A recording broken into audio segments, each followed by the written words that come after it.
अस्सलाम वालेकुम साथियों। आज का जो मसला है वो इंसानी हमदर्दी पे है। आज के डेट में इंसानी हमदर्दी धीरे धीरे लोगों के दिलों से निकलने लगी है, भाईचारगी दिलों से निकलने लगी है और लोग एक दूसरे से नफरत करने लगे हैं। ऐसा नहीं कि सब लोग कर रहे हैं, लेकिन ज़्यादातर तादाद ये बढ़ रही है। कभी कि हिंदू मुस्लिम के नाम पे, कभी छोटे और बड़े के नाम पे, ये हर समाज में फैला हुआ है। और पहले के जो लोग थे उनके अंदर ये चीज़ नहीं थी, दौलत कम थी लेकिन इंसानी हमदर्दी ज़्यादा थी। एक दूसरे का सम्मान करते थे, एक दूसरे के धर्म का सम्मान करते थे, चाहे कोई बड़ा हो चाहे छोटा है। अगर उनसे उनका ताल्लुक़ है तो दिल से मिलते थे, जुलते थे। जो उनके पास रहता था हमेशा लेके खड़े रहते थे।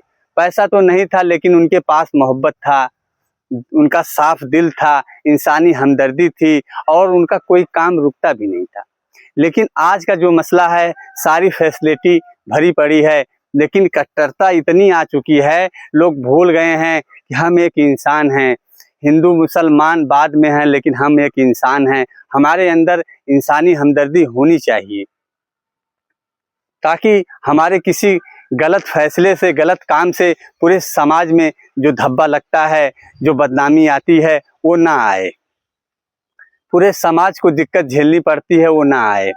चाहे वो हिंदू हो चाहे मुसलमान हो, सबको भाईचारगी के साथ रहना चाहिए। और बहकाने वाले बहकाते हैं और इसी तरीके से मामला चल रहा है।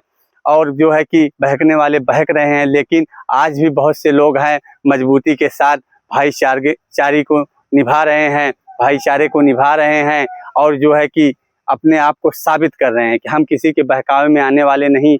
हम जो है इंसानियत को हमेशा जिंदा रखेंगे, इंसानियत खत्म नहीं होगी। जिस तरीके का ये माहौल चल रहा है, बहुत से ऐसे लोग हैं, सोशल मीडिया पे आप देखते होंगे तरह तरह की वीडियो आती है। कभी मोहब्बत से भरी हुई वीडियो आती है तो कभी नफरत से भरी हुई वीडियो आती है। देखने के बाद इंसान कभी खुश हो जाता है तो कभी सोचने समझने पे मजबूर हो जाता है कि क्या हो रहा है देश में।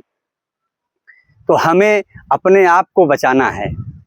हम सबका ठेका नहीं ले सकते, सबकी फिक्र नहीं कर सकते, लेकिन अपनी फिक्र कर सकते हैं, अपने घर वालों की फिक्र कर सकते हैं, अपनी औलाद की फिक्र कर सकते हैं कि मेरी औलाद, मेरी नस्ल जो है इस आग में ना जले, इस नफरत की आग में ना जले। ऐसी मानसिकता हमारे घर में ना आए। जो हवाएं चल रही हैं उससे बचने की कोशिश करें कि ये जो नफरत की आग जली हुई है इसके लपेटे में कम से कम हम अपने घर को बचा लें।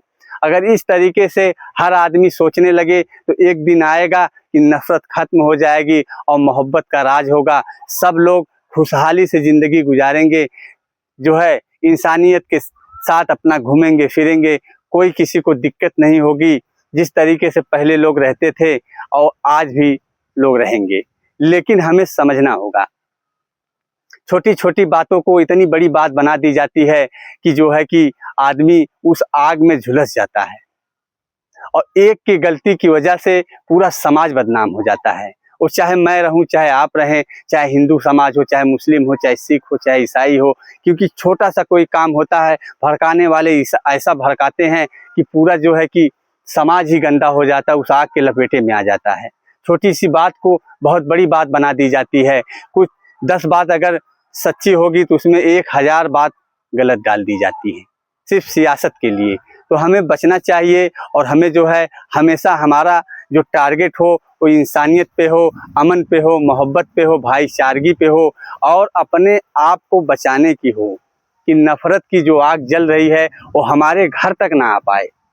अगर जो शख्स ये जिम्मेदारी उठा लिया और नफरत को अपने घर से दूर भेज दिया तो ये जान लीजिए कि वो कामयाब हो गया। और उसके इस कदम से पूरा हमारा देश जो है, हमारा मुल्क जो है वो खुशहाल रहेगा, आबाद रहेगा और हमारे भाईचारे की जो है मिसाल जो है सरहदों पे गड़ेंगी और बाहर के जो लोग हैं उससे खौफ खाएंगे। क्योंकि जब घर में एकता होती है तो घर का नाम होता है, जब देश में एकता होती है तो देश का नाम होता है। अस्सलाम वालेकुम।